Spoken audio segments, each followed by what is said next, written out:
2026, ito na yung unang pahina ng buhay ko ngayong taon. Walang filter, walang palusot, walang mamayana. Kasi totoo nga yung sabi nila, today is the youngest you will ever be again. At kung hinihintay mo pa yung perfect timing, baka ubos na yung oras mo kakahintay. Kaya kung may plano ka, kung may pangarap ka, kung may gusto kang baguhin sa sarili mo, ngayon na.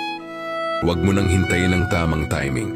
Kasi minsan ang tamang timing, ikaw lang ang hinihintay.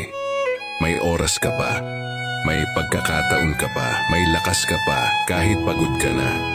Hindi mo kailangan maging perpekto ngayong taon. Ang kailangan mo lang, maging seryoso. Seryoso sa sarili mo. Seryoso sa pangarap mo. Seryoso sa buhay na gusto mong mabuhay. Kaya sa taon na to, pipiliin kong umusad kahit mabagal, basta hindi na paurong. Ito ang bagong pahina ko. At kung nakikinig ka ngayon, baka ito na rin ang simula ng sayo.